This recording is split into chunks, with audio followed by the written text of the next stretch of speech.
tout smart. Bon, top. En tout cas, merci d'avoir répondu présente. C'est chouette.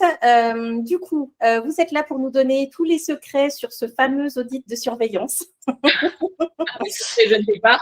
En tous les cas, on va essayer de vous faire un retour d'expérience sur ce qu'on a pu observer de ce premier cycle. Ok. Ce qu'on va faire, c'est que vous allez d'abord effectivement nous expliquer tout ce qui est protocole et modalités de l'audit de surveillance. Ensuite, c'est comment gérer en fait les non-conformités, qu'elles soient mineures ou majeures. Troisième point, c'est un sujet qui est souvent abordé mais compliqué à appréhender. Ce sont tout ce qui est règles d'utilisation du logo Calliope. Il y a toujours de grosses questions autour de ça. Ça reste flou quand même. Et c'est moi qui clôture du coup ce programme. Je vous parlerai de notre solution dont je vous parlais tout à l'heure qu'on a développée pour aider les organismes de formation à gérer tout ce qui est gestion administrative Calliope. Et pour clôturer, donc on consacre un temps questions-réponses à la suite de nos interventions respectives. On va essayer néanmoins de répondre tout au long du webinaire à vos questions. Donc n'hésitez pas, j'ai Stéphane qui m'accompagne et qui prendra note des questions que vous avez. Vous pouvez les poser sur le chat. Donc voilà. Ça vous va? Ça va à tout le monde? Pour nous, c'est parfait. Parfait. Eh bien, écoutez, je vous propose de commencer, mesdames. Allez, je vous avais la main, voilà, sur le diapo. On va commencer effectivement par le protocole et les modalités de l'audit de surveillance surtout les modalités présentielles, distancielles. Vous savez que la règle, c'est que l'audit initial doit se dérouler en présentiel et qu'il y a possibilité de faire du distanciel pour la surveillance. Le Covid étant passé par là, on a eu une dérogation d'à peu près 2 ans pour faire des audits initiaux en distanciel, mais il faut qu'il y ait au moins un des 2 audits du cycle qui soit en présentiel. Donc, si l'audit initial a été réalisé en distanciel, l'audit de surveillance se réalisera obligatoirement en présentiel. Si l'audit initial a été réalisé en présentiel, l'audit de surveillance peut se réaliser en distanciel. On met bien peu parce que vous pouvez demander, en fait, en raison d'inconfort, de praticité, du fait que, par exemple, vous travaillez encore en version papier, que finalement, vos éléments de preuve ne sont pas dématérialisés. Donc, vous pouvez demander à ce que l'audit se passe à nouveau en présentiel. Mais ça peut venir également du certificateur, c'est-à-dire qu'au moment de l'analyse de risque, lorsque l'on procède à la prise de décision, si on estime qu'il y a eu un nombre de non-conformités assez conséquent sur l'audit initial, on va partir du principe que même si l'audit a été réalisé en présentiel, on peut le rediligenter en présentiel à nouveau sur la surveillance. C'est conséquent de l'analyse du risque. Voilà, grosso modo, c'est à peu près ça. Ce qui est important, c'est que théoriquement, donc je ne sais pas si on a des audités Qualicia parmi nos spectateurs aujourd'hui. La règle, c'est que c'est à l'audité de prendre contact avec son certificateur pour planifier l'audit de surveillance. Alors, si vous êtes chez Qualicia, nous, on ne fonctionne pas comme ça. On essaye de vous mettre en situation confortable. Et donc, on vous contacte à date anniversaire de votre certification. C'est-à-dire que votre certification plus 12 mois, l'équipe de planification va vous contacter pour que vous puissiez définir sereinement votre planification de surveillance. Attention, une fois encore, ce sont des pratiques de Qualicia certification. La règle, si vous n'êtes pas certifié par Qualicia, c'est de prendre contact avec votre certificateur.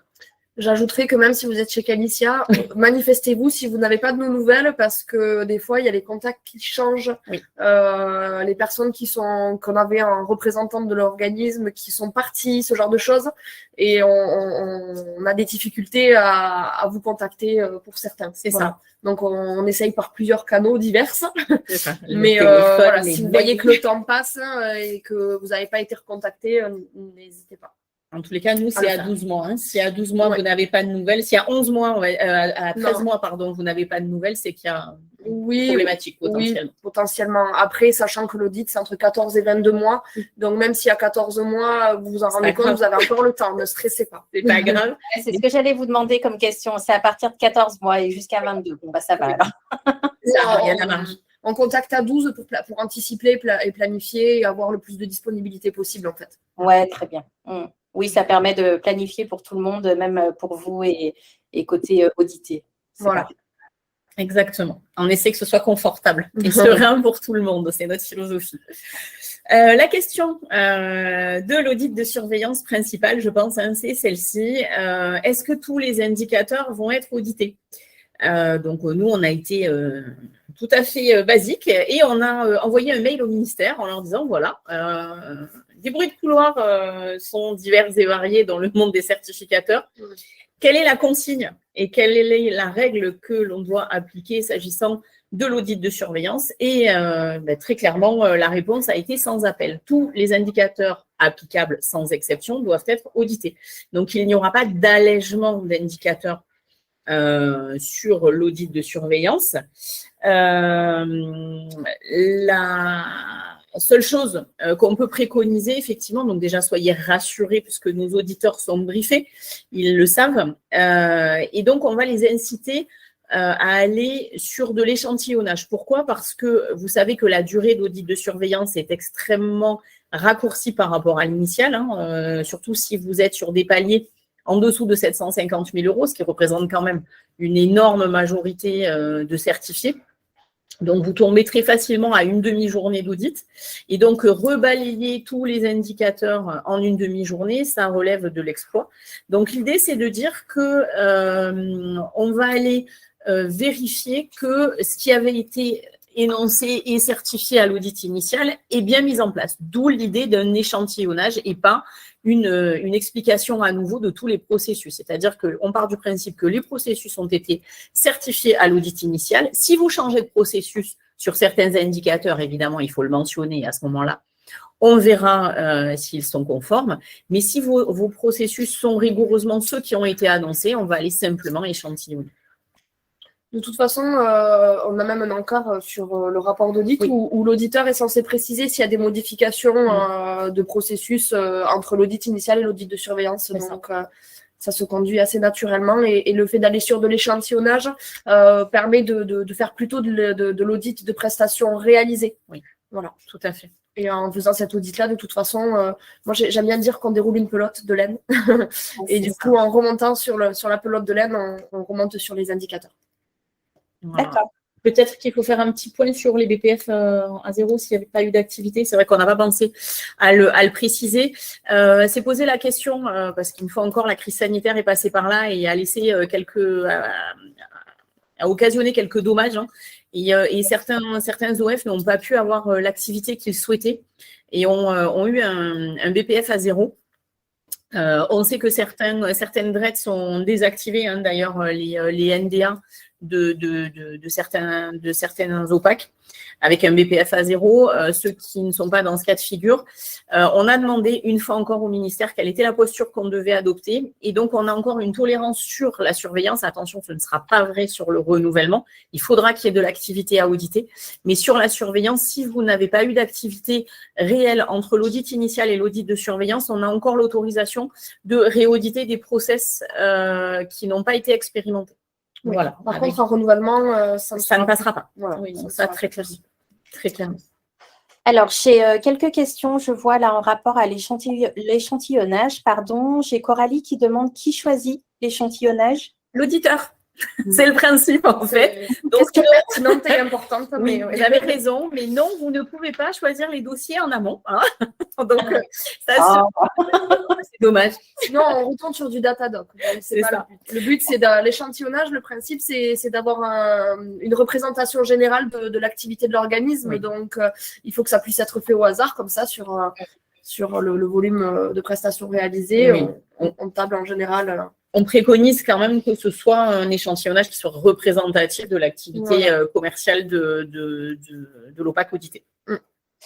Alors, j'ai une autre question qui demande, en général, l'échantillonnage est constitué de combien de formations? Alors, il n'y a pas de règle, en fait. Ça dépend aussi des durées d'audit. C'est ça. déjà. Ça dépend de la durée d'audit. Ça dépend aussi des pratiques d'audit. C'est-à-dire que certains auditeurs vont prendre l'intégralité d'un, deux, trois dossiers et vont les dérouler sur tous les indicateurs. D'autres vont choisir un échantillonnage en fonction des critères. Par exemple, on prend un dossier sur un critère, ils vont changer. En fait, ça, c'est vraiment à la libre appréciation de l'auditeur. Et c'est un point qui est abordé généralement dès la prise de contact et confirmé au moment de la réunion d'ouverture, où l'auditeur, justement, échange et explique quelles sont ces règles d'échantillonnage. J'ai une question également. Comment cela se passe-t-il si de nouvelles formations ont été mises en place depuis l'audit initial? Alors, elles sont évidemment Dans l'échantillon. Donc potentiellement échantillonnables. Potentiellement auditables, voilà, simplement. Ouais. Après, si elles sont représentatives, oui, elles ont des chances d'être auditées. Si elles ne le sont pas aussi. Si elles ne le sont pas aussi, mais effectivement, elles seront rajoutées dans les potentielles formations auditées, quoi. C'est l'idée, hein, justement, d'aller voir justement ce qui s'est passé entre l'audit initial et l'audit de surveillance. C'est aussi l'intérêt de la surveillance, c'est de voir comment finalement les OPAC se sont appropriés leur processus. Il y en a beaucoup qui se sont mis en conformité à Calliope au moment de l'audit initial. Donc, c'est important de voir quelle appropriation il y a eu des processus, et ça se fait essentiellement, effectivement, par de l'échantillonnage d'activités qu'il y aurait eu entre l'audit initial et la surveillance. Mais pas que. Ok, alors j'ai une question, mais qui a été répondue entre vous, donc ça, c'est parfait. C'était qu'est-ce que NDA? Donc, effectivement, c'est le numéro de déclaration d'activité. Oui. Ok. Mais on part du principe que vous savez, donc n'hésitez pas. Pour l'audit de surveillance, vous parlez de 14 à 22 mois. Est-ce après la date de certification? Oui, c'est la date de certification, effectivement, qui fait foi. La date de décision. Oui, de certification. Moi, je suis un peu. C'est la prise de décision. C'est la date qui est sur votre certificat. Et attention, si vous avez eu votre certificat avant le 31/12/2021, vous avez 4 ans de validité. Et donc, c'est 14 à 28 mois. Ah, d'accord. Pour ceux qui ont un certificat de 4 ans. Ok. Et dernière question, est-ce que les échantillonnages ne se font uniquement sur les formations terminées? Elles se font sur les formations vendues, les formations proposées, donc non, pas spécialement terminées. Ok, ça marche. Alors, du coup, je pense qu'on peut continuer. Alors, le cas spécifique des CNEFOP. Certaines d'entre vous ont passé leur audit initial avec un allègement en raison du bénéfice d'un label CNEFOP, donc qui était un label qualité qui était antérieur à Calliope. Ce qui a permis effectivement que vous ayez une durée et surtout un nombre d'indicateurs très allégé par rapport à un audit standard. Il faut savoir que à l'audit de surveillance, le CNEFOP n'est plus applicable. Donc, le danger, effectivement, c'est que vous ayez été vigilant sur les indicateurs sur lesquels on vous a audité à l'audit initial, mais qu'à l'audit de surveillance, vous ayez omis de préparer ces indicateurs. Donc, pensez bien à ça. Lors de l'audit de surveillance, l'intégralité des indicateurs applicables seront audités. Si, de la même façon, si entre l'audit initial et l'audit de surveillance, vous avez ajouté à votre catalogue des formations inscrites au RNCP, uniquement au RNCP et pas au RS. Les indicateurs 3, 7 et 16 qui font référence à des actions de formation certifiantes vous seront applicables. S'il n'y en avait pas à l'audit initial et que vous en avez ajouté à votre catalogue entre l'audit initial et la surveillance, on ira auditer également ces 3 indicateurs-là. Ok. Stéphane, je te laisse prendre la main. Je vois qu'il y a encore quelques questions. Tout à fait. Tout à l'heure, sur la slide précédente, il y a Maria qui vous demandait, donc elle a dit « Je suis en arrêt, congé maternité pendant presque 1 an, je risque d'avoir un BPF à 0 lors du renouvellement, quoi faire ?» Alors, moi, déjà, il faut que ça passe au niveau des DRETS parce que c'est les DRETS qui décident. Alors, les DRETS, c'est les anciennes directes. Voilà, les anciennes directes. C'est eux qui décident de maintenir ou pas votre numéro de déclaration d'activité actif. Quand on a un bilan pédagogique à 0, normalement, votre numéro de déclaration d'activité devient caduque et il disparaît. D'ailleurs, nous, on a vu une vague, parce qu'on a des stats, on a vu une vague de... Désolée. On a vu une vague de numéros de déclaration d'activité se perdre. Vous nous entendez ou pas? Parce qu'il y a une alarme qui sonne chez nous. Oui, oui. Ah non, on n'entend pas du tout l'alarme. Super, parce que nous, oui. Ouais, on a vu beaucoup de numéros de déclaration d'activité disparaître de la liste publique, notamment des personnes qui étaient certifiées en cours. Donc, des fois, il suffit d'aller les voir pour qu'ils réactivent votre numéro de déclaration d'activité. Des fois, ça ne suffit pas. Donc déjà, il faudra voir de ce côté-là par rapport au renouvellement. Et au pire des cas, s'il vous faut refaire refaire une demande, il faudra voir à ce moment-là s'il faut repasser un audit initial ou si il y aura la possibilité de maintenir une activité, être justifié d'un transfert ou pas.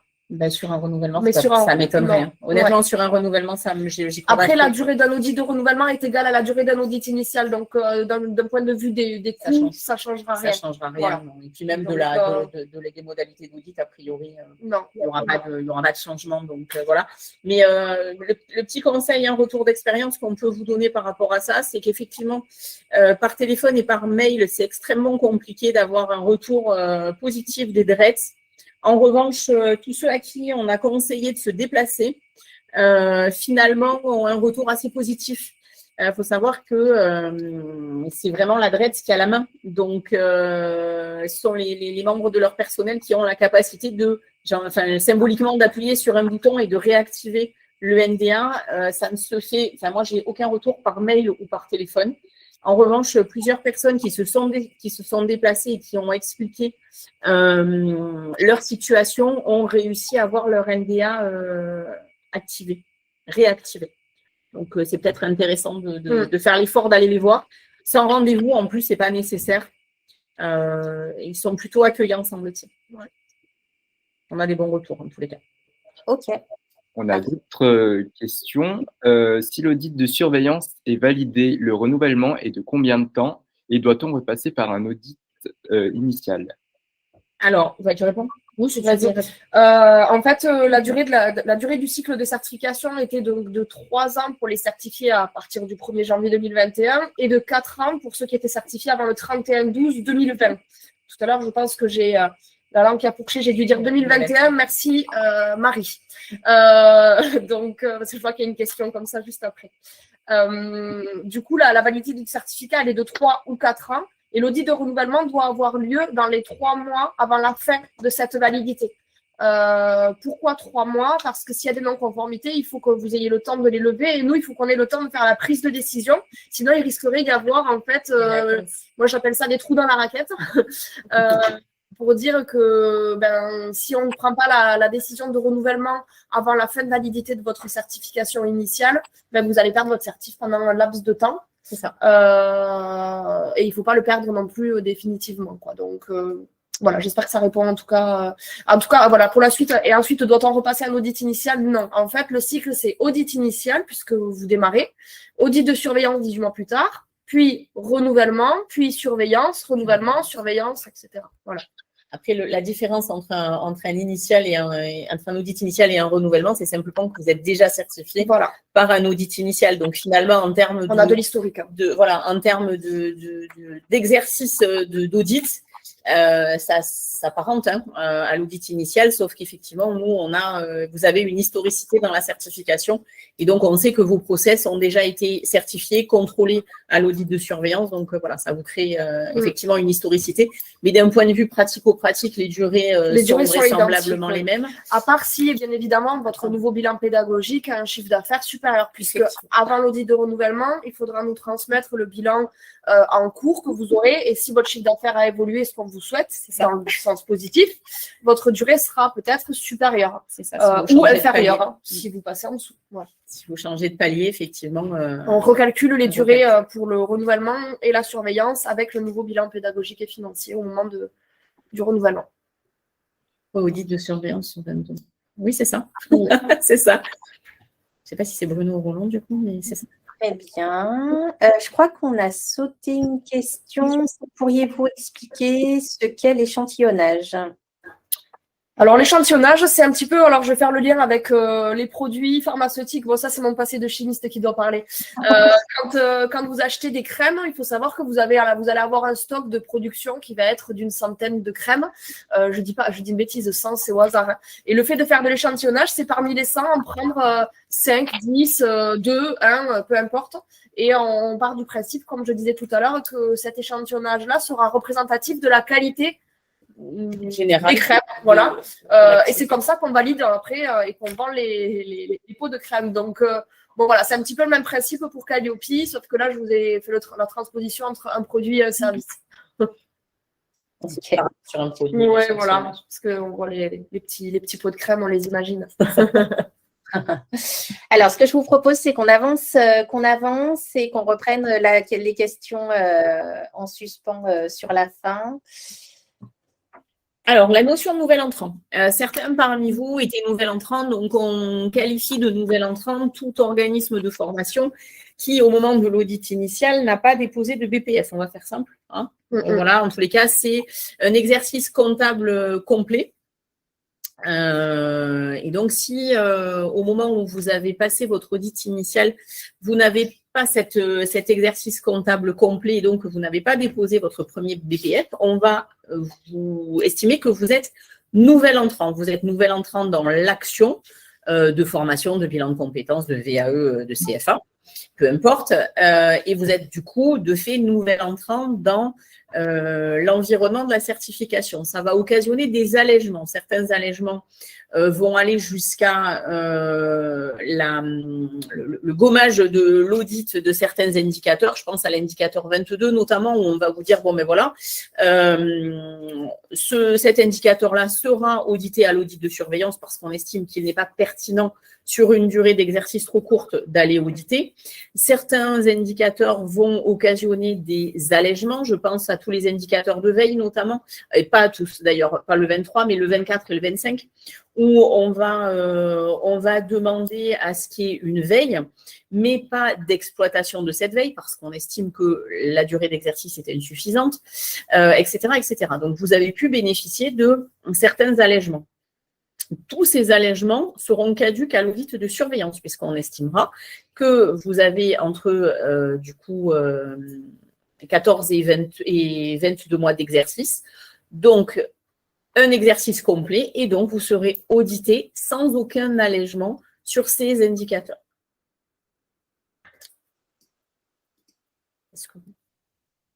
OK. On passe au traitement des non-conformités. On prendra les questions par la suite. J'allais trop vite. Non. Pour savoir si on faisait la question-réponse. C'était en fait, voilà, c'était juste Oui, pour savoir. voilà. J'étais en train de regarder en même temps. 4 ans de validité, pouvez-vous revenir dessus? Ça, on l'a déjà fait. Quels sont les nouveaux critères à prendre en compte pour l'audit de surveillance quand l'audit initial concernait un nouvel OF? Donc, c'est ça, c'est le nouvel entrant. C'est ce que je viens d'expliquer. C'est-à-dire que finalement, tous les indicateurs applicables seront audités dans l'intégralité sans aucun allègement. On fait simple. Tout à fait. Puisqu'on parle de NDA, si on perd le statut d'auto-entrepreneur et on passe en entreprise individuelle classique, alors, ne change pas de démarche à faire.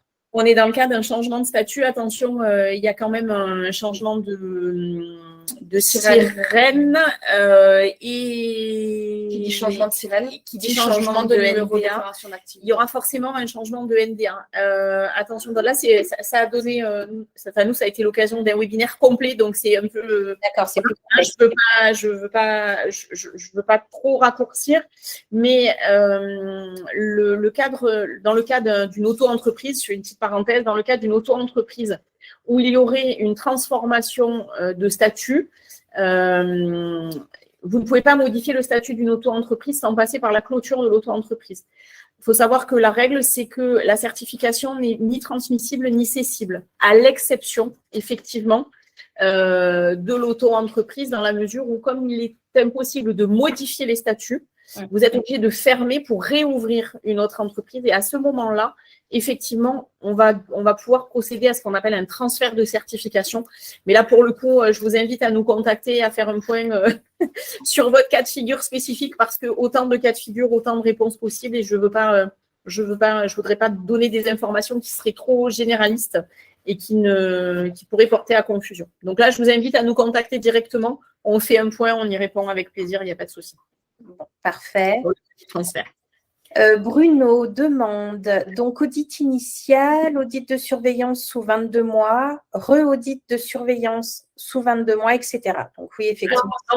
C'est ce que j'expliquais tout à l'heure, il y a l'audit initial à T0, l'audit de surveillance entre 14 et 22 mois, et l'audit de renouvellement avant la fin de validité de votre certificat. Donc, c'est entre le T0 et le renouvellement, c'est entre 36 et 48 en fonction de la date à laquelle vous avez été certifié. Mais c'est écrit sur votre certificat, de toute façon, la date de fin. Donc, vous prenez la date de fin, moins 3 mois. Et puis, vous vous dites qu'à partir de… Quand on fait un audit de renouvellement, la décision du renouvellement intervient au lendemain de la fin de validité du précédent.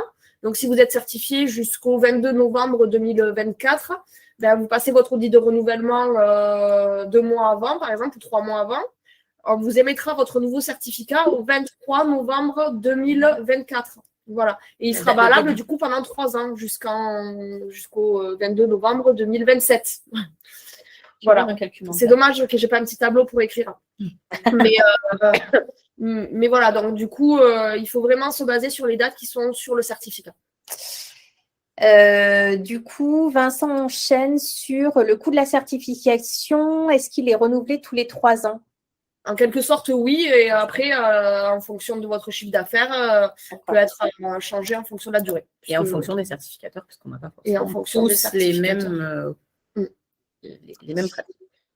Question de Sophie. Doit-on passer l'audit de surveillance avec le même organisme que l'audit initial? Alors, normalement, vous avez contractualisé pour 3 ans, donc vous êtes engagé contractuellement pour 3 ans. Maintenant, vous pouvez rompre un contrat. Après, il faut voir les conditions générales de vente pour rompre votre contrat. Certains ont des pénalités, certains facturent la totalité. Ça me fait penser à Bouygues. Nous, on a voulu résilier et on a dû payer tout ce qu'on aurait dû payer. Voilà, donc c'est vraiment comme un contrat téléphonique ou autre. Mais vous pouvez résilier et faire un transfert si vous le souhaitez, juste vérifier quand même d'un point de vue. En certains transferts, nous on a eu pas mal de transferts entrants et ils payent quand même les factures parce qu'ils ne veulent plus travailler avec cet organisme-là. Mais si c'est encore possible de travailler avec et de passer sa surveillance, il vaut mieux envisager de changer pour le renouvellement. Et de la même façon, il y a souvent des tacites. Donc, il faut penser à résilier le contrat avant la fin. Mais là, normalement, il est censé ne plus y avoir de frais. Si vous renouvelez avant la tacite. C'est ça. Pensez en tous les cas à dénoncer la tacite reconduction si jamais vous souhaitez changer de certificateur au moment du renouvellement. Donc, lisez bien vos contrats. Et effectivement, généralement, il y a des tacites qui sont appliquées. Ouais. D'accord. Je vous propose qu'on continue un peu avant d'autres questions. Très bien. Le traitement des non-conformités. Alors, c'est important. Lorsqu'à l'audit initial, ont été constatées des non-conformités mineures. Vous savez que la règle, c'est que la non-conformité doit être levée sous 6 mois dans le cadre d'une non-conformité mineure. Vous avez fait valider votre plan d'action sous 8 jours. Il a été validé. Vous avez 6 mois pour le mettre en œuvre. Ce qui se passe dans la pratique, c'est qu'on va aller vérifier la mise en œuvre de ce plan d'action et son efficacité au moment de l'audit de surveillance. Puisqu'on ne revient pas au bout de 6 mois après l'audit pour dire, bon, alors, qu'est-ce qui s'est passé avec votre non-conformité mineure? Donc, au moment de la non-conformité mineure, vous avez compris, il y a un échantillonnage qui est fait, mais il y a un focus aussi qui est fait sur les non-conformités qui ont été constatées au moment de l'audit initial. Donc, on va vérifier que ce que vous avez annoncé, vous l'avez bien mis en place et que c'est efficace. À ce moment-là, on lève définitivement la non-conformité mineure qui a été constatée au moment de l'audit initial. Si toutefois, vous n'avez pas mis en place ou que ce n'est pas efficace ou qu'il y a une anomalie, à ce moment-là, la non-conformité mineure, non seulement elle est maintenue, mais elle est transformée en non-conformité majeure au jour de l'audit de surveillance. Ça veut dire que vous avez 8 jours pour valider le plan d'action à nouveau. Et en revanche, 3 mois avec présentation des éléments de preuve pour la levée. Si dans les 3 mois, vous n'avez pas levé la non-conformité majeure, donc ex-mineur devenu majeur, à ce moment-là, on va procéder à une suspension de votre certification. Donc, en fait, si vous avez fait ce à quoi vous vous êtes engagé, il n'y a pas de souci, tout simplement. Dans le cas où une non-conformité majeure avait été observée au moment de l'audit initial, elle a forcément été levée puisqu'il y a eu validation du plan d'action, envoi des éléments de preuve sous 3 mois. Donc, elle a été levée. Mais quelquefois, on n'a pas pu observer la mise en œuvre et l'efficacité du coup de cette mise en œuvre. On va aller vérifier l'efficacité de la mise en œuvre du plan d'action. Généralement, sur les non-conformités majeures, il n'y a pas de difficulté, elles sont levées.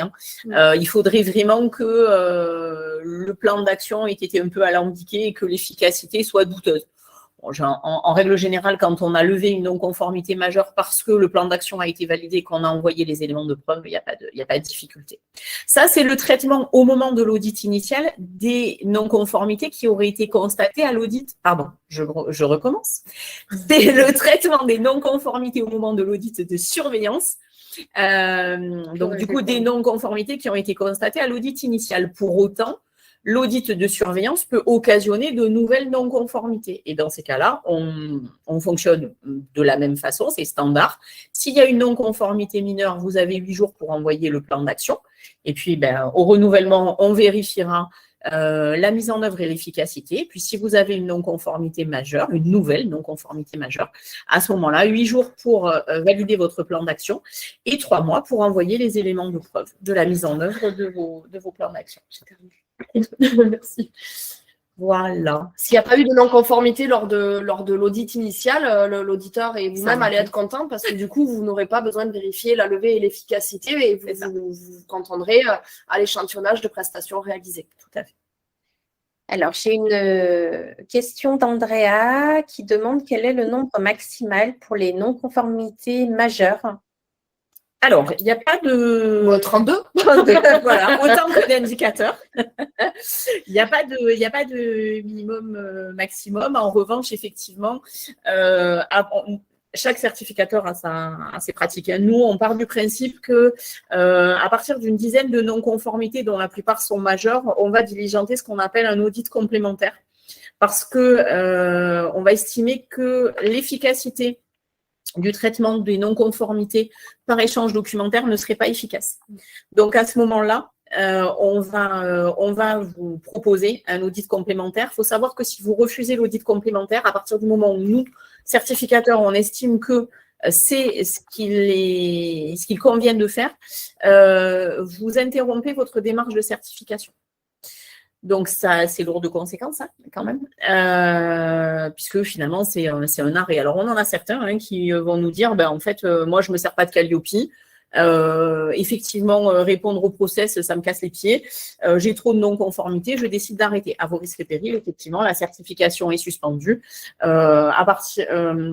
Suite aux 3 mois de suspension, c'est un retrait définitif. Voilà. Sinon, l'autre façon de procéder, c'est très bien, j'ai été en difficulté à un instant T. J'ai toujours mes 3 mois pour lever mes non-conformités, sauf que je sais que l'auditeur va revenir, ou en tous les cas va venir réauditer uniquement les non-conformités et pas l'intégralité, on est bien d'accord. Et donc, ça me laisse le temps de travailler sur mes process. Voilà. Et dans ces cas-là, on passe sur un audit complémentaire. Mais il n'y a pas de règle, on est allé. Je crois que le maximum qu'on ait eu, c'est 18. Oui, à 18, c'est bon score quand même. C'était c'était compliqué. La majorité. Non, je crois que l'audité ne savait même pas qu'il y avait un guide de lecture qu'on envoie quand même. Hein. Donc, oui, ça avait pas pris connaissance. Confondu audit et accompagnement. Ouais. Voilà, donc ça aussi, un audit, vous le savez puisque on est sur de la surveillance, mais vous savez que l'audit et l'accompagnement sont 2 pratiques différentes, certes complémentaires, mais différentes. Et nous, on n'a absolument pas le droit de faire d'accompagnement. Je pense que je vais te laisser le loisir. Tu sais à quel point j'aime parler des logos. Un point que je n'aime pas. Voilà, c'est un point que je n'aime pas présenter. Donc, Laetitia, très gentiment, va prendre le relais sur les logos. Je ne sais pas si vous voulez qu'on réponde à quelques questions, si on enchaîne. On peut enchaîner sur les logos et puis on voit un petit peu après. Ok, très bien. Allez, du coup, je vais vous parler de l'utilisation du logo et de la marque Calliope. Donc, les règles principales à retenir sont les suivantes. Premièrement, quand vous utilisez le logo, donc le logo, attention, il faut que ce soit celui qui est ici à l'écran avec la République française en dessous. Il faut savoir qu'au début, donc, il n'y avait pas la République française, donc on voit des fois par-ci par-là des logos sans la Marianne. Ce logo n'a plus le droit d'être utilisé à part par le ministère, puisque le ministère n'a pas le droit d'apposer 2 fois la Marianne sur un même document. Donc souvent, ils l'ont sur un autre endroit du document et du coup, ils utilisent le logo Calliope sans la Marianne. Il n'y a que eux qui ont le droit de l'utiliser sans la Marianne. À savoir, attention, qu'en plus, le premier logo n'était pas du même bleu, puisque la charte graphique a changé. Ils ont mis le bleu de la France maintenant sur le logo, alors qu'avant, ce n'était pas le bleu de la France. Voilà, dans les petites anecdotes, des fois, du coup, ça fait penser aux éléments quand on les utilise. Donc, ce logo doit être systématiquement accompagné de la phrase correspondante, donc qui est la suivante, la certification qualité a été délivrée au titre de la catégorie d'action suivante, de la ou des catégories si vous en avez plusieurs. Le logo vous est délivré lorsque vous êtes certifié. Vous ne pouvez pas l'avoir en amont. De toute façon, lors de l'audit initial, on doit vérifier qu'il n'y a pas de logo sur votre documentation puisque vous n'êtes pas encore certifié. Et il vous est envoyé par votre organisme certificateur au moment de la décision de certification. Donc, nous, systématiquement, on envoie un mail. Quand vous recevez votre certificat dans un mail, on vous en envoie un deuxième, systématiquement, avec l'ensemble des logos qui nous ont été donnés par le ministère. Donc, on appelle ça le kit. Ils appellent ça le kit, parce que vous avez peut-être plusieurs formats. Et on a pris le parti de vous rédiger, parce que du coup, le logo, c'est sans la phrase, hein. C'est à vous de rajouter la phrase, mais nous, de notre côté, on a pris le parti, en fonction de la catégorie ou des catégories sur lesquelles vous êtes certifié, de vous créer un logo avec les catégories. À ce logo-là, on a associé le nôtre. Vous avez le droit d'utiliser le nôtre lorsqu'il est apposé à côté, puisque ça signifie que c'est l'organisme certificateur qui vous a certifié. Par contre, vous n'avez pas le droit d'utiliser le nôtre comme ça, n'importe où, tout seul. Et vous avez la possibilité de couper le nôtre si vous le souhaitez, c'est-à-dire que vous récupérez que le logo Calliope avec la mention, puisqu'on a fait exprès de le mettre sur le côté, et il vous suffit juste de le rogner. Voilà.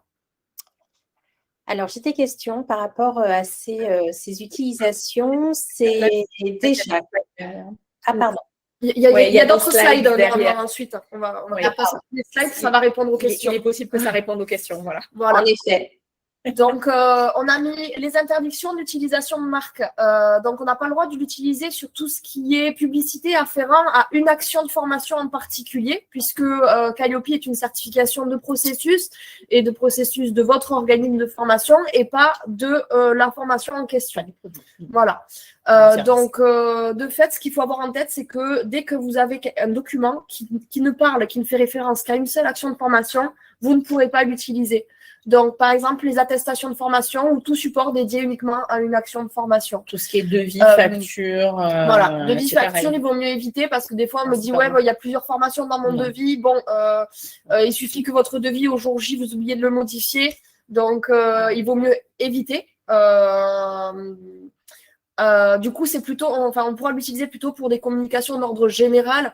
Dans votre signature d'email, vous pouvez le mettre, même si vous parlez d'un email d'une formation, puisque ça reste quand même une signature.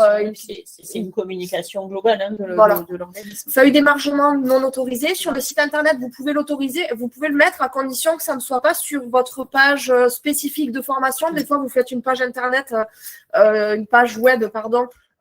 Uniquement pour une action de formation. Le mieux, c'est d'utiliser quand vous parlez de votre organisme. Après, attention, vous pouvez dire que votre organisme est certifié sans utiliser le logo. On a demandé au ministère. Donc, si vous voulez marquer que vous êtes certifié Calliope à la main sur votre support de formation, vous pouvez. Finalement, c'est que l'utilisation du logo qui est réglementée. Voilà. Et attention, j'en profite aussi, on n'a pas le droit d'acheter des noms de domaine qui contiendraient le nom de marque Calliope. Donc, http://calliope-quelque chose ou quelque chose-calliope, vous n'avez pas le droit. Et en fait, quand vous faites ce genre de choses, il y a des surveillances de la part du ministère et ils font les demandes après auprès des certificateurs pour retrouver… eux, ils retrouvent très facilement le propriétaire et puis ils retrouvent l'organisme certificateur pour que du coup, ils déposent une plainte auprès de nos services pour qu'on traite l'anomalie. Voilà. Il est interdit de modifier le logo. Vous ne pouvez pas changer les couleurs et les mettre à votre charte. Hein. C'est vraiment le bleu et le rouge de la France. Donc, vous ne pouvez pas modifier ces couleurs-là. Vous n'avez pas le droit de le mettre sur fond transparent. Et vous devez garder une marge blanche tout autour du logo qui est équivalente à la taille de la Marianne. Bon, là, je vais peut-être un petit peu loin dans les explications, mais vous avez de toute façon, quand on vous envoie le logo, systématiquement la charte graphique et la charte d'utilisation qui est fournie. La charte graphique est plutôt bien faite puisque vous avez quand même des schémas. Justement, le fait d'agrandir, de déformer le logo, tout ça, c'est schématisé et ils vous mettent des croix dessus pour vous montrer que c'est interdit. Il est interdit de déposer une marque auprès de l'INPI qui associerait son logo à celui de la marque Calliope, c'est-à-dire vous mettez votre logo et Calliope à côté, et puis vous faites un dépôt de marque, voilà, ça c'est interdit. Et vous n'avez pas le droit de céder l'utilisation à des tiers. Je vais penser souvent à des CFA qui vont avoir des UFA, donc des sous-traitants, et qui vont leur dire, tu peux dire que tu peux utiliser le logo et tu dis que tu travailles avec un CFA certifié. Non, ça ne fonctionne pas. Il peut le dire, mais il n'utilise pas le logo. Donc, déposer le logo sur un support qui ne vous appartiendrait pas, le site d'internet d'un sous-traitant, c'est ce que je viens de dire, du coup, ça peut se transposer aussi à d'autres activités que l'apprentissage. Utiliser le logo pour faire de la publicité, pour de l'accompagnement. On a eu récemment justement ce genre d'anomalie qui nous a été relevée. Si vous faites de l'accompagnement à la certification, vous n'avez pas le droit d'utiliser le logo. Seuls les organismes certificateurs ont l'autorisation à ce jour, en tout cas dans la charte d'usage. Et si vous êtes audité par Calicia, vous n'aurez pas le droit d'utiliser le logo COFRAC, sauf en copie intégrale de votre certificat sur lequel il est apposé. Voilà. Parce que c'est nous qui sommes accrédités par le COFRAC. Voilà. Ouais. Et si on vous donnait les autorisations, il y aurait une surveillance encore plus poussée. Voilà. Donc, si on fait un résumé, les fiches diplômes, les fiches programmes, les attestations de formation, tout ce qui réfère à une action de formation en particulier, vous ne pourrez pas apposer le logo dessus. Peut-être la question, peut-être pour faire simple, en fait, tout ce qui relève de la communication générale de l'organisme, vous pouvez utiliser Calliope, le logo Calliope. Alors, la question, j'ai vu, a été posée, les motifs de la restriction. En fait, c'est pour éviter qu'il y ait une confusion entre le fait que c'est bien votre organisme et les processus de votre organisme qui ont été certifiés. Ce ne sont pas vos formations qui sont certifiées Calliope, puisque Calliope n'est pas une certification de produit. C'est une certification de processus et ce sont bien les processus de votre organisme qui sont certifiés. C'est pour ça c'est pour éviter les confusions tout simplement, la restriction. Donc, sur quoi l'utiliser lorsqu'on fait également de l'évaluation. Des logos COFRAC, lorsqu'on fait également de l'évaluation externe, je n'ai pas compris la question. C'est du COFRAC. Sinon, du coup, pour les endroits où vous pouvez l'utiliser, sur les supports de publicité, les supports de communication, lorsque vous communiquez sur votre organisme de formation dans son ensemble et pas sur une formation. Voilà. Vous faites des portes ouvertes, vous communiquez sur votre organisme. Voilà, oui. vous parlez de vous. Voilà. À ce moment-là, effectivement, enfin de votre structure, à ce moment-là, vous pouvez l'utiliser. Oui, il y a du travail, effectivement, parce qu'il y a beaucoup d'organismes qui communiquent mal le logo, effectivement, et qui parlent de formation certifiée. Oui, Rémi, on est d'accord avec vous. On le sait, on a pas mal de plaintes à gérer, justement, sur les mauvais usages de l'utilisation du logo, et ça fait partie quand même, sur les audits de surveillance, d'une non-conformité très récurrente qui revient d'utilisation. Voilà. Oui, tout à fait. C'est pourtant très bien expliqué, mais à la fois, ça reste flou. Oui. Alors, je suis allée, on avait le meeting aérien à Francazal, à côté de Toulouse, et je suis allée au meeting et il y avait des organismes de formation qui exposaient, et il y en avait un, il utilisait le mauvais logo, l'ancien, sans la Marianne, alors je suis allée le voir gentiment. Je ne sais pas par qui vous êtes certifié. Il me dit, par vous. J'ai dit, non, c'est pas ça. J'ai dit, vous l'avez où celui-là? Parce que nous, on ne vous l'a pas donné. Voilà. Oui, j'ai d'ailleurs une question d'Emeline qui dit comment pouvons-nous récupérer les nouveaux logos, mais est-ce que c'est l'organisme certificateur. Si c'est nous, on vous l'a transmis, mais n'hésitez pas à nous envoyer un mail pour qu'on vous le renvoie. Par contre, si ce n'est pas nous qui vous avons certifié, on n'a pas le droit de vous les communiquer. Oui, c'est chaque organisme qui envoie à ses certifiés. OK. Oui. Ça marche. Je suis en train de... Je n'ai pas eu, parce que je vois quelqu'un qui dit « je n'ai pas eu le nouveau, je suis chez vous ». Normalement, on l'avait fait vraiment aux petits oignons, par un, donc on pourra vous le retransférer si c'est nécessaire. Voilà. N'hésitez pas à nous contacter, on le fait avec plaisir. Mais envoyez-nous un mail, parce que là, je C'est vois ça. vos noms, mais je ne m'en rappellerai pas. Enfin, on va Non, pas et s'en rappeler. puis voilà. Je ne sais pas s'il y a d'autres questions. Je suis en train de balayer du regard les questions pour le logo. Ah, alors ça a sauté. J'ai toujours le rond. Je ne sais pas de quoi. Le rond, c'est Le nôtre. Ouais. Mais notre logo n'a pas changé. Non, mais je pense. Ouais. Depuis quand le logo a été mis en place? Alors, ça a été dans mes souvenirs, puisqu'en plus, à l'époque, j'étais encore 2021, toute... je crois. Non, alors ça dépend. Le logo, le Avec premier la logo, Marianne. il avait été mis en place en début 2020, parce qu'on avait dû réémettre tous les certificats de 2019 avec le logo sans la Marianne. Et le logo avec la Marianne, il a été mis en place, je crois, milieu d'année 2020, quelque chose comme ça. Et on a dû réémettre tous les anciens certificats avec l'ancien logo, avec le nouveau logo. Donc, on était très contents. Je sais que quand je suis arrivée en janvier 2021, vous veniez de finir, vous étiez en train de finaliser les envois. Ouais, on va juste mettre dans le chat l'adresse mail de contact. Je ne sais pas si vous pouvez... Attendez, je vais l'écrire moi.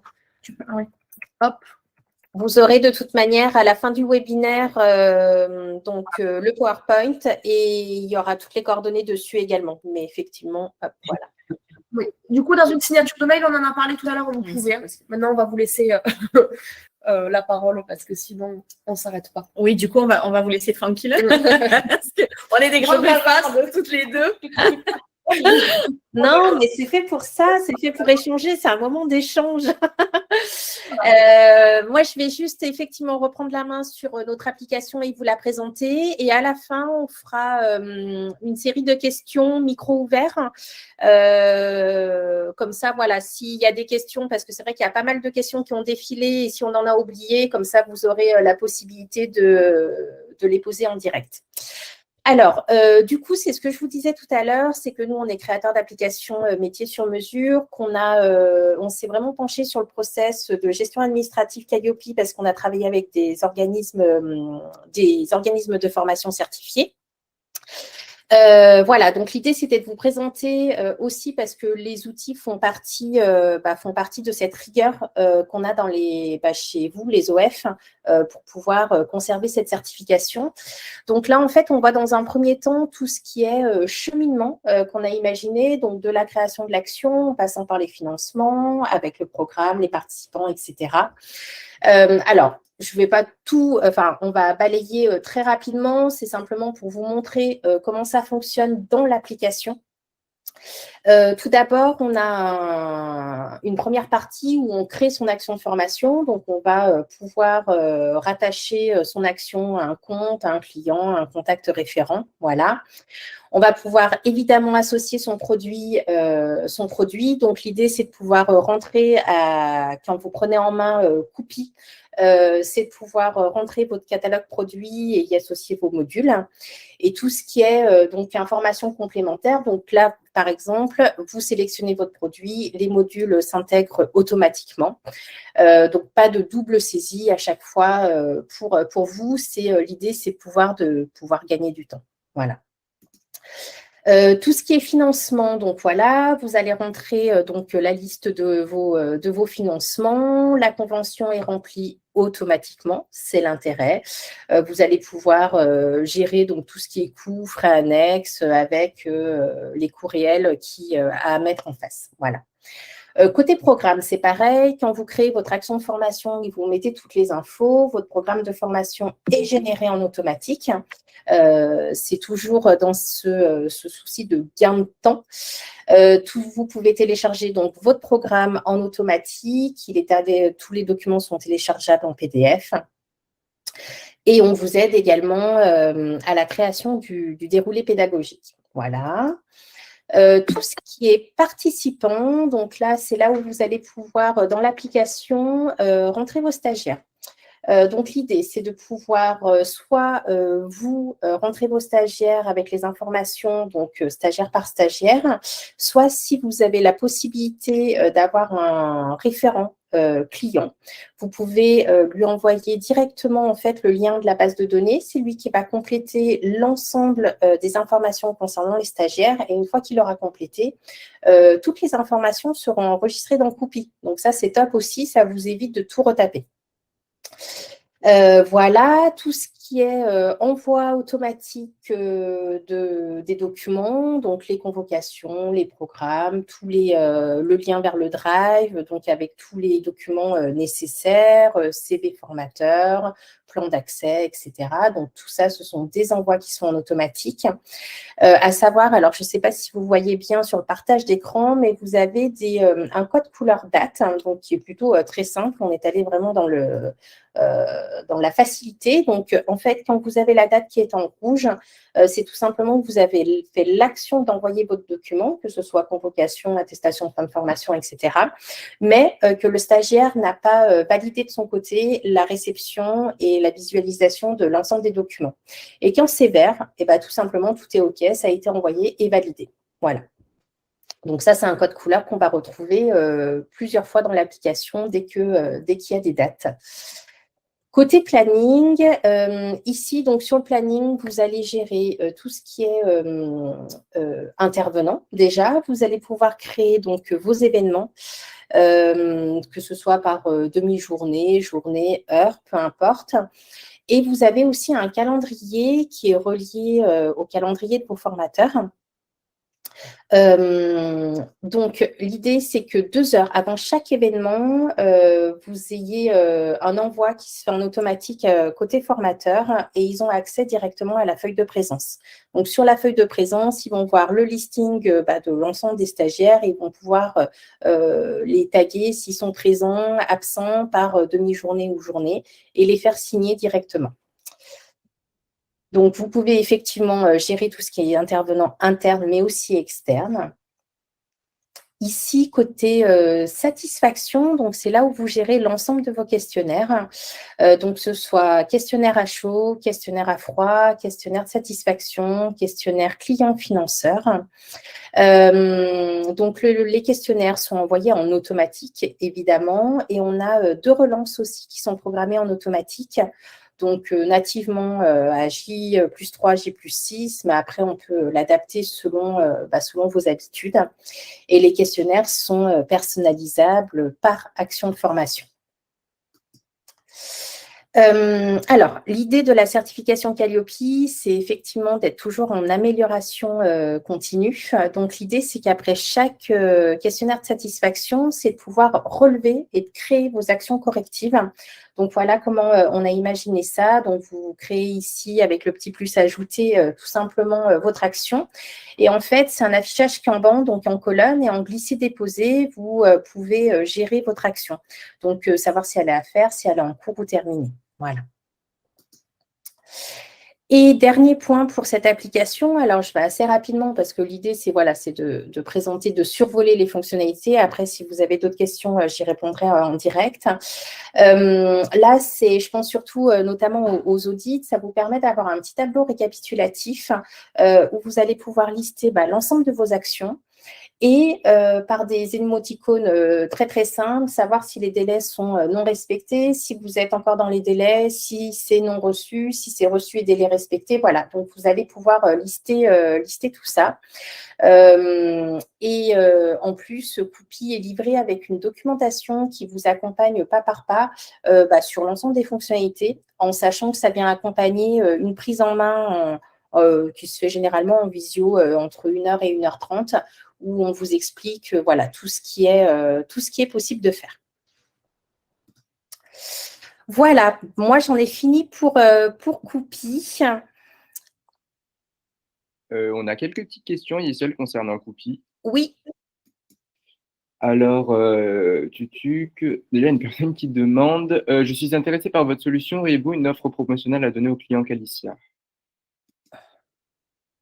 Alors, une offre promotionnelle, pardon?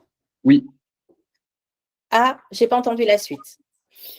Attends, je te relis la question. Elle a dit auriez-vous une offre promotionnelle à donner aux clients Calicia?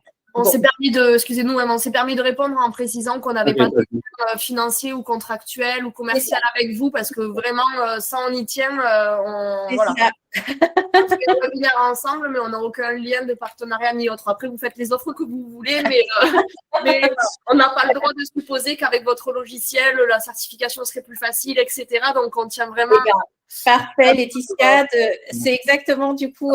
Commercialité, voilà. Exactement. Du coup, tu m'enlèves les mots de la bouche. C'est exactement ça. Il n'y a pas d'offre promotionnelle qui a été mise en place. Après, moi, l'idée, c'était pas vraiment de parler tarifs aujourd'hui, mais c'était surtout de vous montrer les fonctionnalités. Mais par contre, je suis tout à fait disponible à la fin du webinaire ou dans la semaine, peu importe, pour en parler directement.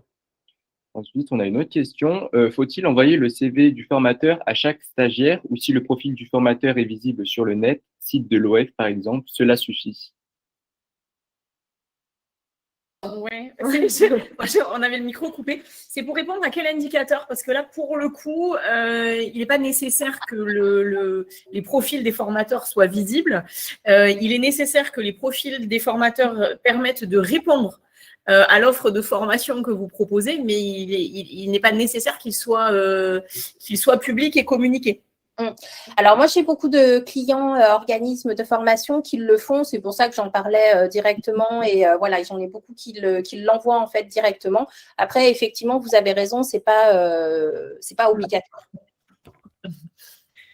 Une autre question. Bonjour, y a-t-il une version d'essai? Par ailleurs, combien coûte votre plateforme? Et enfin, est-ce que votre plateforme est reconnue par Qualicia et permet d'obtenir plus facilement certains indicateurs? Ça, on y a répondu. Il n'y a pas de reconnaissance par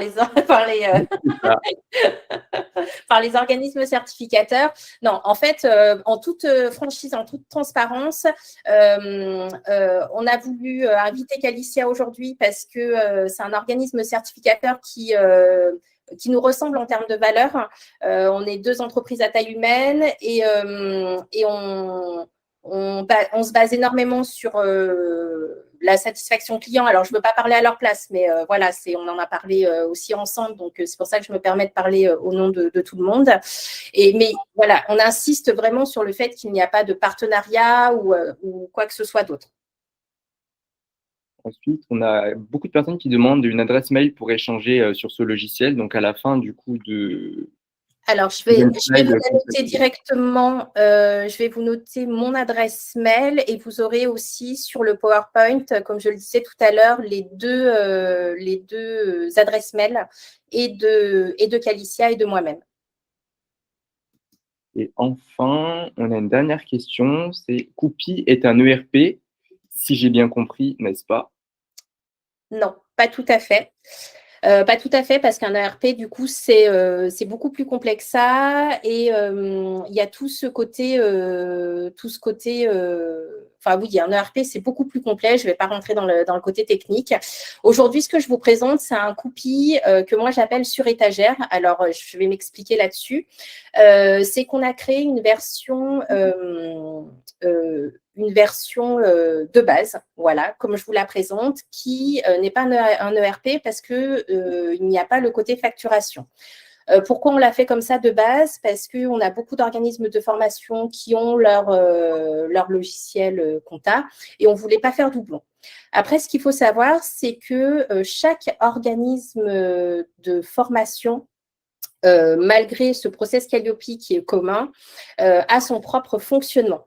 Et notre cœur de métier, alors je l'ai dit tout à l'heure en introduction, c'est qu'on fait du sur-mesure. Donc, le but, c'est de partir de cette base et de pouvoir adapter des briques. Donc, notamment, je reviens sur la facturation. Si besoin, voilà, c'est quelque chose qu'on peut intégrer et d'autres fonctionnalités. Voilà. Donc, c'est pour ça que c'est vraiment, j'ai envie de dire, j'ai pas de tarif. Alors, si c'est sur étagère, oui, j'ai un tarif défini. Après, si c'est du sur-mesure, il faut vraiment qu'on rentre dans votre process, qu'on regarde ce qui vous convient, ce qui vous convient moins et qu'on adapte la solution. Voilà. Une question de Jacques qui demande, il existe une version d'essai? Oui, la version d'essai, mais de base. Ensuite, est-ce que votre plateforme permet d'éditer le BPF? Non, pas encore. Et je pense qu'on a fait le tour des questions écrites. Top. Alors, par contre, je crois qu'il y a eu quand même énormément de questions sur le chat et que peut-être on en a laissé passer. Donc, si vous voulez réactiver vos micros et prendre la parole, c'est avec plaisir.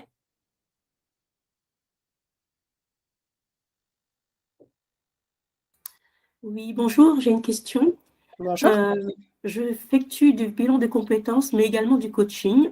J'ai été certifiée par Calicia et au niveau du site internet, j'ai uniquement mis le logo sur la page du bilan de compétences. Est-ce que c'est bien l'utilisation qu'il faut en faire? Tout à fait. Le coaching n'est pas une activité certifiée par Calliope. Donc, vous avez bien fait.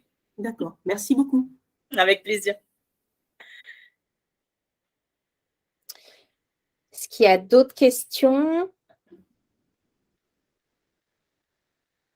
Oui, alors j'en vois une passer. Le prix de Coupi n'a pas été mentionné. Alors, c'est exactement pour les raisons que j'évoquais, c'est-à-dire que je suis… c'est pas le lieu là pour parler prix pour le coup, donc c'est avec plaisir que vous pouvez me contacter, on en parlera. Et on a un prix pour Coupi de base, si je dois l'appeler. Et après, j'ai pas de prix établi si on doit le faire sur mesure et l'adapter à vos process. Oui, bonjour. Juste une question, même si on m'a répondu par écrit, mais je ne suis pas sûre d'avoir bien compris. On est actuellement donc sur la période de l'audit de surveillance et je voulais vérifier, je peux quand même mettre le logo dans les signatures mail. Tout à fait. En fait, vous êtes certifié, donc vous êtes fondé à utiliser votre logo Calliope. En fait, la surveillance, c'est une confirmation de votre certification, mais vous êtes certifié quand bien même il y aurait des non-conformités à la surveillance. Ça n'interrompt pas votre certification, donc vous pouvez tout à fait utiliser votre logo de façon conforme et ne pas du tout vous interrompre dans cette communication. Oui, non, c'est déjà assez compliqué comme ça. Non, ça suffit. On ne va pas se rajouter des difficultés supplémentaires. C'est gentil, merci. Avec plaisir. Puis-je poser une question? Oui, bien sûr. Bonjour. Vous avez dit que Coupi ne fait pas de facture. Est-ce que Coupi fait des devis? Non, de la même manière, il ne fait pas de devis en natif comme ça, mais effectivement, si c'est un critère pour vous, il est tout à fait en capacité de le faire. D'accord, merci. Bonjour, est-ce que je peux poser la question? Oui, bien sûr. Nous sommes certifiés par Calicia aussi. Et en janvier, on doit avoir l'audit de surveillance. Mais pour l'instant, Calicia ne nous a pas demandé le BPF. Est-ce qu'on doit vous l'envoyer ou on attend votre… Il me semble que j'ai répondu… c'est pas grave. Hein. Mais non, le BPF, c'est uniquement pour l'audit de renouvellement qu'on a besoin de le récupérer parce que lorsqu'on contractualise un initial pour la surveillance, même si votre chiffre d'affaires évolue, on ne recalcule pas. Les durées restent identiques. Donc, ça veut dire qu'on doit vous rien envoyer avant? Non, par contre, l'auditeur, lui, peut-être qu'il vous demandera quand même un visuel pour un petit peu savoir si vous avez réalisé beaucoup de prestations ou peu, pour que si vous lui annoncez que vous n'en avez pas réalisé, par exemple, il vérifie quand même que c'est vrai et qu'il n'y ait pas un BPF récent d'un gros chiffre d'affaires pour qu'il puisse savoir au niveau de son échantillonnage. Mais nous, auprès de nos services, il n'y a pas besoin. Ça sera un renouvellement. D'accord. Et j'ai encore une autre question. Nous, on doit avoir une demi-journée, si j'ai bien compris. Mais est-ce que vous savez comment l'auditeur va planifier? Donc, combien d'indicateurs on va présenter le premier jour et combien d'indicateurs? Il faudra qu'il les balaye tous. Donc, sur la demi-journée. Voilà, sur la demi-journée. Vous allez recevoir un plan d'audit de sa part entre une semaine, 15 jours avant la date de l'audit. Et c'est ce que je disais tout à l'heure, on tire la pelote de laine et on remonte sur les indicateurs en réalisant des audits d'échantillons de prestations vendues. D'accord, merci beaucoup. Je vais rebondir. Je vois que Marie, qu'on connaît bien, a posé une question sur les non-conformités. Donc, effectivement, s'il y a une non-conformité du coup majeure, hein, c'est ça, ou en tous les cas, il y aurait un non-respect soit de la procédure, soit du plan d'action, soit une inefficacité, ça occasionne une nouvelle non-conformité, en fait. Après, si elle a déjà été résolue, je n'ai pas lu. Oui, mais en fait, si elle a été résolue, mais si elle est levée à l'issue, soit une majeure est levée à l'issue de l'audit initial. Mais admettons effectivement que l'efficacité n'ait pas pu être appréciée. À ce moment-là, vous allez à l'audit de surveillance apprécier l'efficacité. Si la mesure n'est pas efficace, à ce moment-là, ça occasionne à nouveau une non-conformité constatée à la surveillance. Si jamais elle a été levée, mais que finalement, à l'audit de surveillance, il y a une anomalie à nouveau sur cet indicateur, c'est simplement une nouvelle non-conformité sur l'indicateur au moment de la surveillance, sur le même indicateur. J'espère que j'ai répondu à ta question, Marie. J'attends dans le chat pour savoir si c'est OK. Sinon, tu m'appelles. On reboucle. On a une question concernant Coupy. Je n'avais pas vu. Faites-vous des démonstrations sur Coupy? Oui, bien sûr.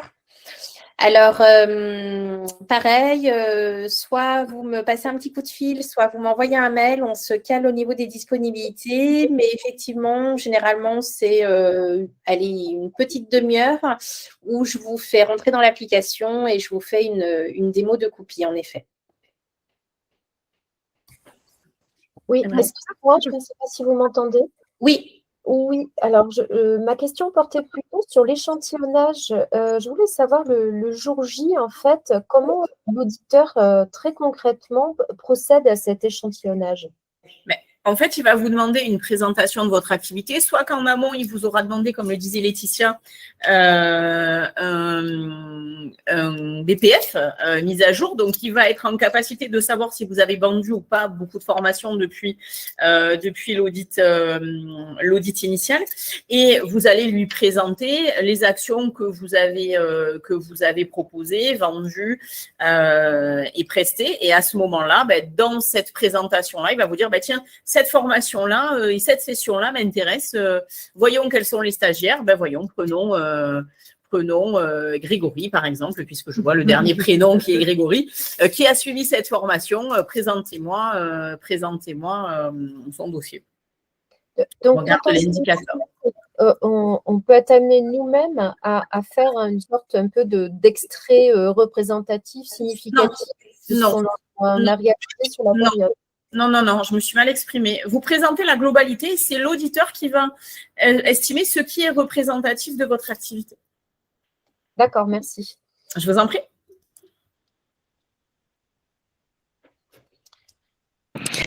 Bonjour. Bonjour. J'ai une petite question par rapport parce que j'ai mon audit dans 3 semaines à distance et j'ai une partie de mes dossiers qui sont en format papier toujours. J'ai la moitié en papier, moitié en numérique. Du coup, est-ce qu'il faut tout scanner dans tous mes dossiers ou est-ce qu'on peut juste les montrer sur l'écran? Exceptionnellement, vous pouvez le montrer à l'écran, mais ça va être… C'est très inconfortable. Ouais. C'est extrêmement inconfortable. Si vous avez la possibilité de scanner, parce qu'en fait, vous l'avez bien compris, l'audit de surveillance est extrêmement chronométré. Et donc, aller chercher le document papier, le montrer, pour qu'il arrive à lire, il faut qu'il arrive à lire. Il faut, à la CAM, c'est plus qu'inconfortable. Et sinon, voilà, vous avez encore la possibilité de basculer en présentiel si vraiment vous avez trop de documents qui ne sont pas numérisés. Parce que le problème, c'est que nous, la consigne qu'on donne aux auditeurs, puisque certains sont très mignons et sont prêts à déborder, sauf que la règle, c'est 4 heures d'audit maximum.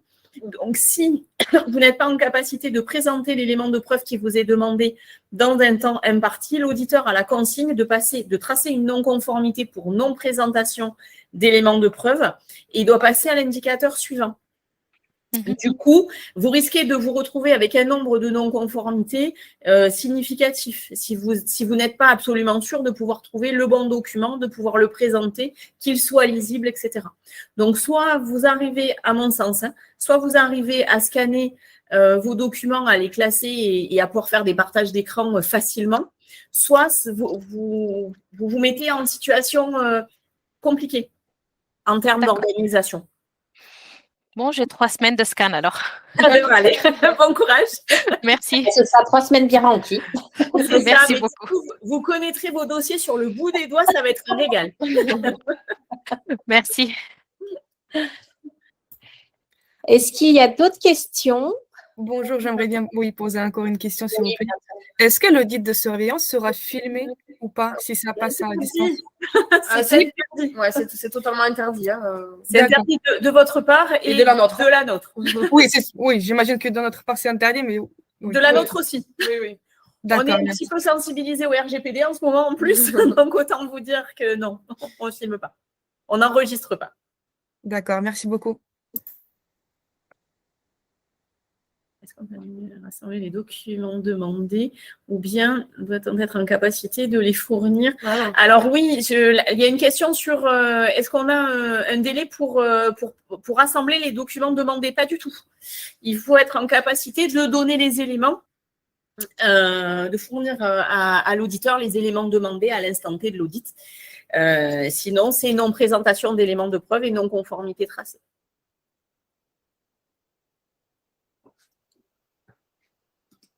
Le gros blanc, comme si c'était... Pardon, ouais, c'était pas une sentence, hein, mais voilà.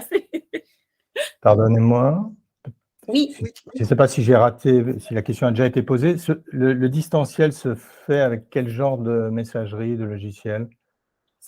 Soit c'est le Zoom, vôtre, si vous en avez un, en fait, l'auditeur va vous préconiser de proposer le vôtre en règle générale. Et si vous n'en avez pas, l'auditeur peut-être pourra vous en proposer un. Mais sinon, c'est standard après. On s'adapte à vous. C'est standard, ouais, c'est les Zoom, Skype Zoom, Teams, Google Meet, généralement. Puis maintenant, ils fonctionnent très facilement tous. Oui. Donc, D'accord. Alors, ça peut simplifier un peu cette question des documents à scanner, peut-être. S'ils ne sont pas numérisés, vous ne pourrez pas les partager. Hein. Ouais, parce qu'en fait, on partage l'écran lors de l'audit. C'est pour ça que, voilà. Si exceptionnellement, il y en a un qui a été oublié d'être numérisé et que c'est présenté à la caméra ou que c'est des notes qui ont été... Voilà, on a déjà eu le cas d'auditeurs qui ont des cahiers de notes et qui présentent à l'écran, mais si l'auditeur il doit passer son audit à 2 cm de son écran pour pouvoir lire finalement les notes, voilà. C'est dans l'ergonomie et sachant qu'il y a une demi-journée d'audit pour tout balayer, on sait déjà que le temps est compté. Donc, bon, c'est pour vous aussi qu'on le dit, hein, c'est pas pour vous embêter, c'est que si on met 4 heures à passer que 12 indicateurs, ben, il faudra... Déjà, c'est pas possible, normalement, il a un temps. Donc, s'il a une demi-heure pour auditer un indicateur, ben, au bout d'une demi-heure, s'il n'est pas audité, il passe au suivant. Et si vous divisez les 32 indicateurs par les 4 heures, vous verrez que c'est même pas une demi-heure par indicateur. Donc, donc voilà. Non, le problème ne se pose pas pour moi, on va dire. Hein, mais je réfléchissais à la personne précédente qui dit qu'elle a une somme monstre de documents à scanner et que c'est un... Il y a peut-être des solutions quand même pour... ça serait de bâtiment présentiel. Scanner à la demande, par exemple, vous demandez tel document, elle vous dit OK, quelqu'un d'autre parallèlement lui scanne et 3 minutes après, elle est capable de vous le présenter. En termes de gestion de temps, cette solution-là est tout à fait ingérable. Et ce n'est pas envisageable. Bon, ça ne me concerne pas, mais je trouve qu'il y a... C'est gentil. C'est très bien. Je laisse le micro. Moi, j'avais une question concernant, en fait, ma formation. Elle est en cours d'instruction pour le RS, donc le répertoire spécifique, mais il n'est pas encore accepté. Donc, qu'est-ce qui se passe à ces moments-là? Rien du tout, puisque le RS est exclu des indicateurs 3, 7 et 16, c'est uniquement le RNCP. Donc, ça ne vous pose pas de problème. Et si toutefois la question se posait sur le cas d'un RNCP, c'est-à-dire que vous êtes en cours de validité d'une formation au RNCP, on prend l'état de la formation au jour de l'audit. C'est-à-dire que si c'est en cours, ça n'est pas encore inscrit. Donc, les 3, 7 et 16 voilà, ne sont pas applicables. Si en revanche, à l'audit suivant, mais du coup, vous avez eu votre habilitation, à ce moment-là, on auditera les 3, 7 et 16. Mais une fois encore, ça n'est valable que pour le RNCP et plus pour le RS. Ok, ça marche, merci. Avec plaisir. J'ai encore une question, s'il vous plaît. Oui. Pardon. Là, pour l'instant, on est un organisme de formation, mais si un jour, on veut faire de la VAE, et passer aussi l'audit. Est-ce que c'est un autre audit où on doit... comment ça se passe en fait pour avoir aussi les certificats? Alors, vous pouvez faire, il y a deux possibilités. Soit vous faites un audit qui s'appelle un audit d'extension, et la durée d'un audit d'extension est équivalente à la durée d'un audit initial sur la catégorie étendue.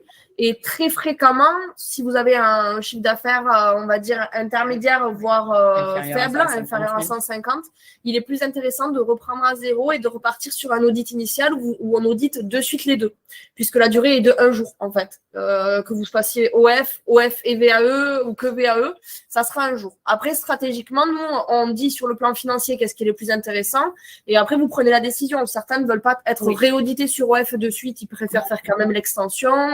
Voilà, mais vous n'êtes pas bloqué une fois que vous avez votre certification. En fait, peut-être rajouter, c'est que la différence, c'est que l'extension, vous rajoutez une nouvelle action à votre première certification. Donc, en fait, le délai la durée de la certification n'est pas étendue. Oui, en plus. Elle reste accrochée, entre guillemets, à votre première action. En revanche, si vous refaites un initial, du coup, vous repartez de zéro. Et ça vous permet de repartir sur une durée de 3 ans. Donc, ça peut aussi être intéressant. Mais ça, appelez-nous et on vous l'explique. On se fait un plaisir de vous l'expliquer, de vous expliquer, de vous orienter au mieux les cas de figure et de vous dire ce qu'il en est. Et comme ça, vous prenez votre décision de façon éclairée. D'accord. Et si j'ai bien compris, lors du prochain audit, je vais présenter les deux, et l'organisme de formation et aussi VAE. C'est ça? Non, justement. Là, ça dépend du cas de figure que vous choisissez. Voilà. C'est-à-dire mais si je choisis l'audit d'extension, alors, si vous choisissez l'audit d'extension, vous serez audité que sur l'extension, je ne sais pas moi, là, dans les mois à venir, quand vous voulez étendre. Et du coup, à l'audit de surveillance, si vous ne l'avez pas encore réalisé, vous serez audité sur les deux. Si vous l'avez déjà réalisé, que vous étendez après votre audit de surveillance, en renouvellement, vous serez audité sur les deux. Voilà. Et si vous choisissez de repasser en initial, effectivement, là, par contre, vous allez être audité sur les deux immédiatement. D'accord. Merci beaucoup. Bon. Excusez-moi, je dois y aller parce que j'ai un autre rendez-vous. Donc, je laisse Karen terminer et je vous remercie en tout cas pour votre invitation et pour l'organisation de ce webinaire. Merci Laetitia, à bientôt. Merci à vous. Au revoir. Au revoir. À toutes. Bon, j'allais dire, on a déjà bien débordé, alors je ne sais pas si on a été bavarde. C'est ça, mais ça, c'était prévisible. Je ne sais pas s'il y a encore des questions. Alors, j'ai vu une question, moi, sur le logo Calliope, peut-être d'être mis sur le livret d'accueil et sur le règlement intérieur. Oui, typiquement, dans la mesure où ce sont des informations, en tous les cas, des supports de communication qui sont afférents uniquement à votre structure et à votre organisation. Donc, oui, bien sûr. Bon, écoutez, parfait. Encore d'autres questions ou pas? Est-ce que Stéphane, tu as vu des questions auxquelles on n'aurait pas répondu? Non, ça a été répondu dans le chat ou sinon, allô. Bon. Eh bien, écoutez, super. Eh bien, en tout cas, merci à tous.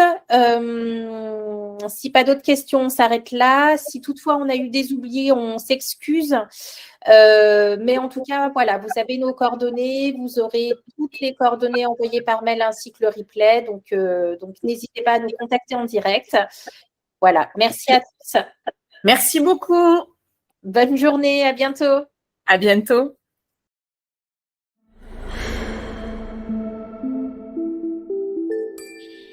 Tout smart.